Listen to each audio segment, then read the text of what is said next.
Hi, I'm Matthew Kelly, and welcome back to our discussion of slowing down to the speed of joy. Part 3 of the book is titled The One Thing. When I originally started writing the book, I imagined that part 3 of the book would be 37 different ways to slow down to the speed of joy. But as I worked my way through the book, meanwhile I'm trying to live this stuff, I decided against that, and I promised you in the book that I would give you one thing. I promised in the book, if you do this one thing, your life will slow down to the speed of joy, and you will begin to live all of the things that we cover in the book. And so part 3 is about the one thing. We talk here about when we're living too fast and our lives are too busy, our hearts become troubled with the things of this world. The speed creates stress and anxiety. The busyness creates stress and anxiety. Both of these lifestyle choices negatively impact our ability to recognize other people's needs and to live out God's great mandate to love. And so if we've got this burden of speed and busyness, and then we're confronted by, I think, another monumental truth. And that truth is Jesus was never in a rush. Think about that. Jesus was never in a rush. There's no evidence anywhere in the Gospels of Jesus being in a rush. He went places determinedly. He went places with great determination and intention, but there's no evidence of Jesus ever being in a rush. Jesus was never in a rush. He lived an unhurried life. He was a peaceful presence. He brought a calm to every room he entered. He was present to whoever was before him in that moment. He gave his wholehearted attention to the person he was with in the moment. He gave his self, his whole self, to whatever activity he was doing. If he was eating a meal with his disciples, he wasn't preoccupied with the next village they were going to visit. If he was talking to someone, he wasn't looking over their shoulder to see who else was there. He was where he was. And Jesus didn't hustle as fast as he could from one place to the next. He lived at a leisurely pace. He did everything wholeheartedly. He knew how much activity was enough for a single day. And that's what we don't know. That's what we haven't learned. We haven't learned how much activity is enough for a single day. And so the question is, how are we going to learn it? How are we going to discover the speed of joy? How are we going to slow our own lives down to the speed of joy? How are we going to learn to love? How are we going to learn to love wholeheartedly? How are we going to embrace the great mandate to love and live it out there in the midst of, the crazy, noisy, busy world? How are we going to do that? I bumped into a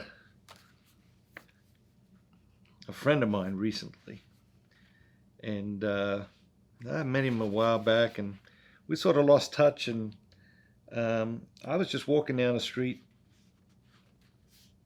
here in Cincinnati, and I bumped into the guy, and I asked him what he was doing in town.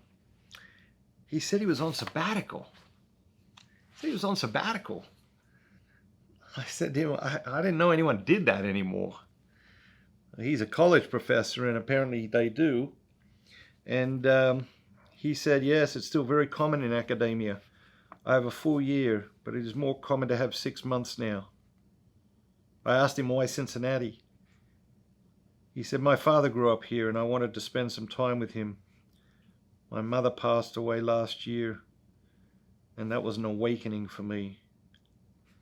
A whole year, I said, almost involuntarily. What will you do?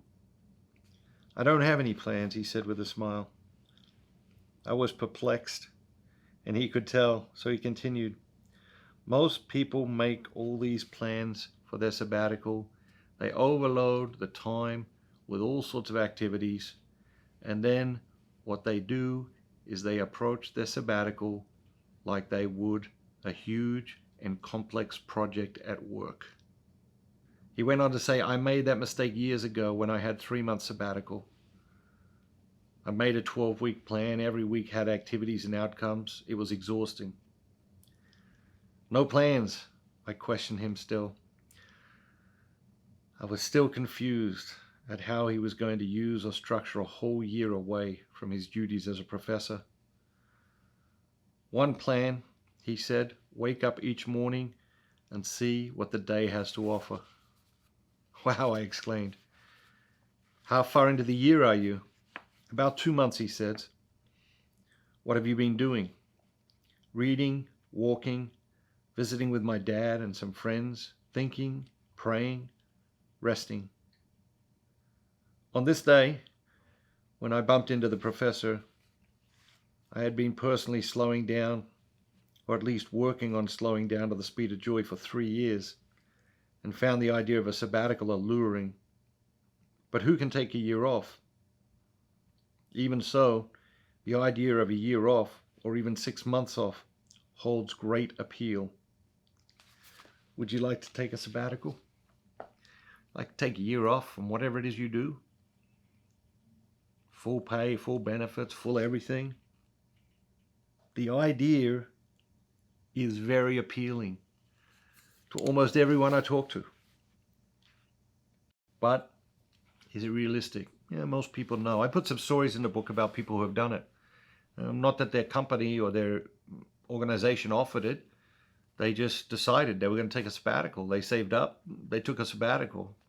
And they're short stories in the book, but it is amazing. Every single one of their stories, I think, is very compelling. And I think the idea of a year off is like, take a deep breath. That sounds like very appealing. And maybe that's impossible, but maybe a month off is, maybe that's possible. Maybe a week off.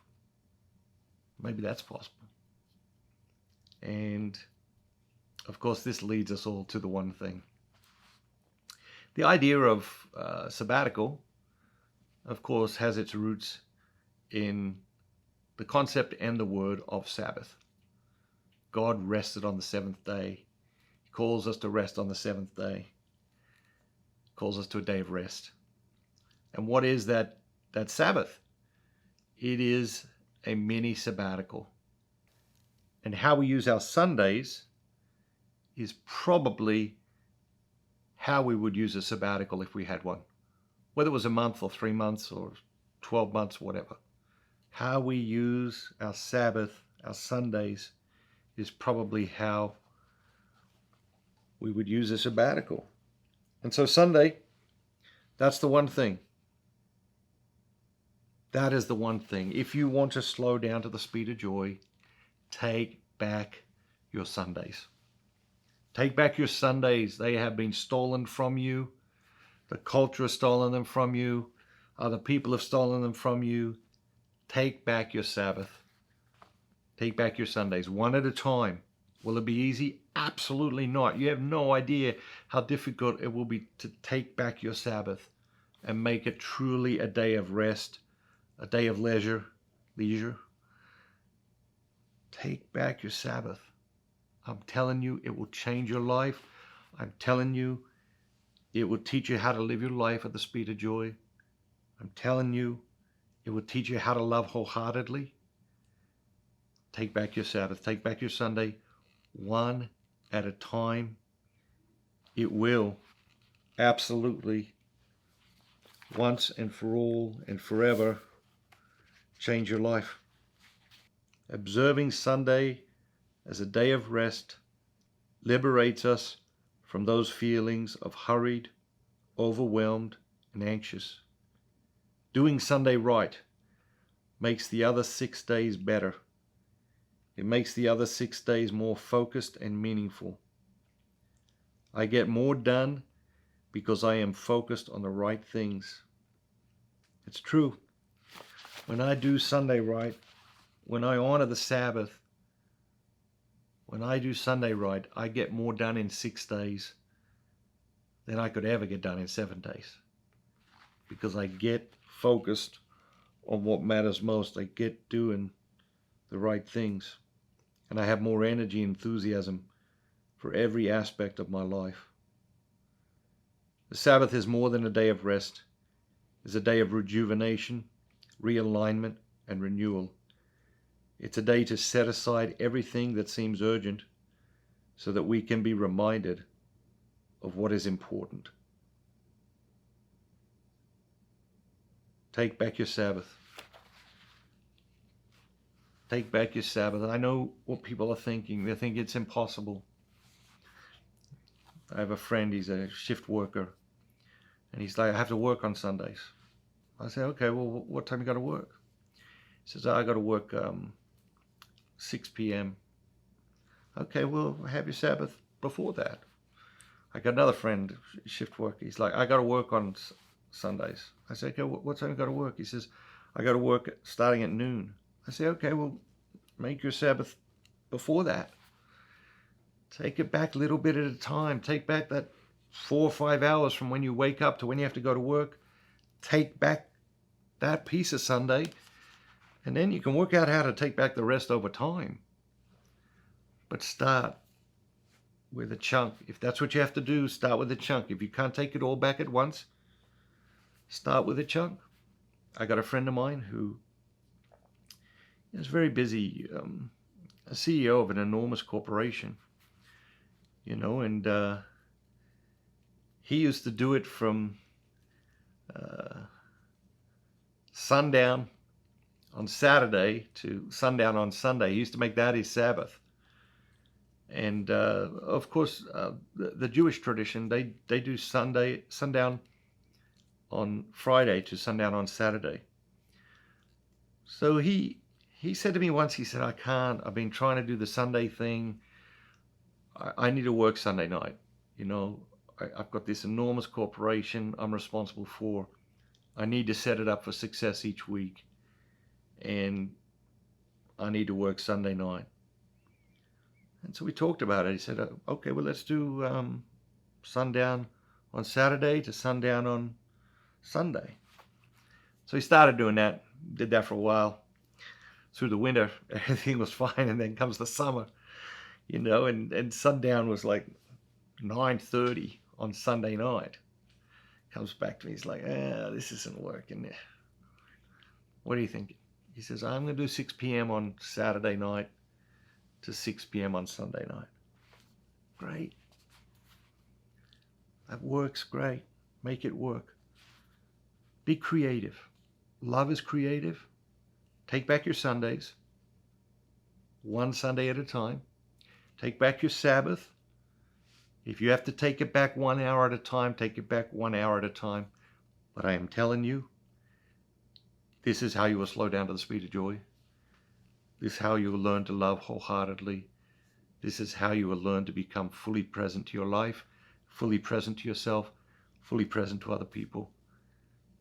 This will change your life.